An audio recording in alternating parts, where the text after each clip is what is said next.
Bonjour et bienvenue dans En Studio, jour 2. Aujourd'hui nous allons nous attaquer pour continuer cette série à un des plus gros monuments de l'histoire du rock'n'roll. Je parle tout autant du groupe qui l'a composé que de la chanson en elle-même et de l'album dans lequel elle se trouve. Une chanson qui s'est trouvée dans l'album The Dark Side of the Moon sorti en 1973, qui a été composée par Roger Waters ou Roger O en français. Je parle de nul autre que la musique Time.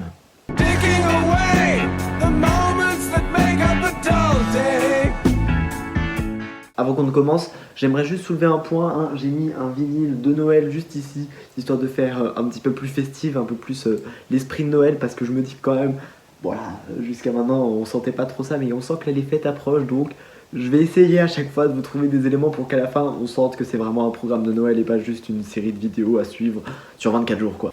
Hier, le robot YouTube a été assez clément avec moi et vous a permis d'écouter Don't Look Back in Anger sans aucun souci. Et bah j'espère qu'il le sera encore aujourd'hui parce que pour pouvoir vous reproduire Time, soit à la guitare, soit à la voix, c'est totalement impossible.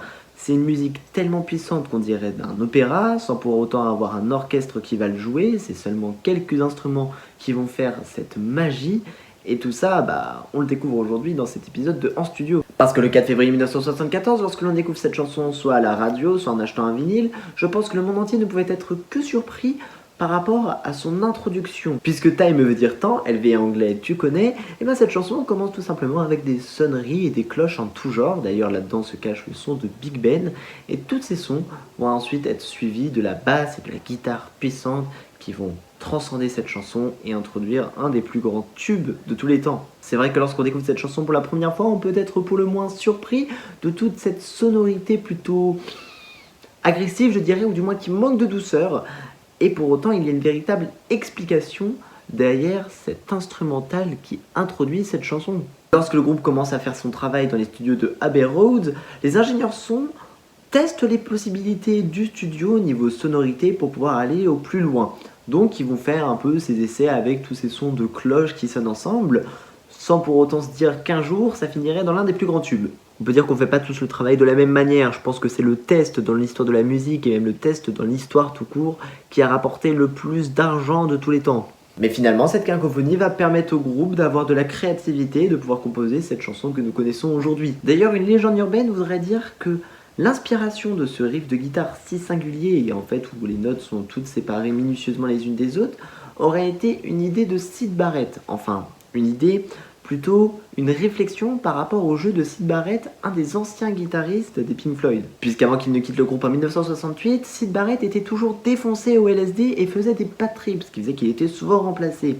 Une fois, lorsqu'il était sur scène, il jouait la même note en boucle, ce qui aurait sans doute inspiré le son qu'on entend dans du coup la chanson Time qu'on connaît aujourd'hui. D'ailleurs, quelques petites fun facts autour de cet album, même s'il a été composé à 8 mains, c'est bien Roger Waters qui écrivait chaque parole de toutes les chansons de cet album. Également, en même temps qu'ils travaillaient sur ce projet qui parle de divers sujets de la vie, ils ont décidé de faire un documentaire où ils allaient voir les gens qui travaillaient sur ce projet et des personnes qui travaillaient dans le studio Abbey Road en règle générale pour leur poser quelques questions sur la vie, et ils ont eu un interviewé plutôt particulier. Puisque les studios Abbey Road ont été rendus très mythiques par les Beatles avec l'album Abbey Road, ils ont décidé d'interviewer quelqu'un qui travaillait là-bas, Paul McCartney, qui était en train de réaliser son prochain projet. Du coup, ils interviewent notre cher Paul en lui posant quelques questions qui peuvent aller de comment tu vas à qu'est-ce que la vie, il n'y a aucune vanne là-dessus. Et Paul, lui, jouait une sorte de personnage, ce qui n'a pas du tout plu à Roger Waters, qu'il a cuté au montage et on n'aura jamais les rushs. D'après Roger Waters, mais je pense que c'est vrai. Bon voilà, la vidéo touche bientôt à sa fin, mais avant de vous quitter, j'aimerais rétablir une vérité qui fait mal. Asseyez-vous, tenez-vous à quelque chose parce que je vous jure, ça va bouleverser votre vision du groupe. Pink Floyd n'a jamais voulu dire flamant rose. Merci, au revoir. Bon, je pense que vous méritez quelques explications. En fait, Pink Floyd, ça vient de Pink Anderson et Floyd Council, deux célèbres chanteurs de blues qui ont sans doute inspiré le groupe par le passé et qui a fait qu'ils ont donné ce nom au groupe. Ça fait mal, je sais. Voilà, c'est déjà la fin de ce deuxième épisode, j'espère qu'il vous aura plu. Avant de vous quitter, quelques recommandations. Et je commencerai avec l'album Another Brick in the Wall, ainsi que le film qui a été fait autour de cet album et des musiques qui se trouvent à l'intérieur, qui est juste énormissime. Moi, je trouve ça fou de pouvoir faire un film autour d'un album, ce que les Beatles ont aussi fait, hein, mais vraiment je trouve qu'il y a un fond plus sombre que j'ai vraiment beaucoup apprécié.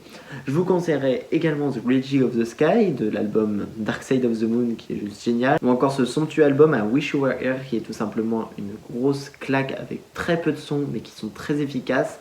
Et la chanson principale, I Wish You Were Here, qui est juste géniale. Quand on a un coup de blues, ça fait toujours du bien à l'entendre. En tout cas, moi, je vous quitte là-dessus. J'espère qu'elle vous aura plu. Donnez-moi votre avis en commentaire. Et on se retrouve demain pour un nouvel épisode.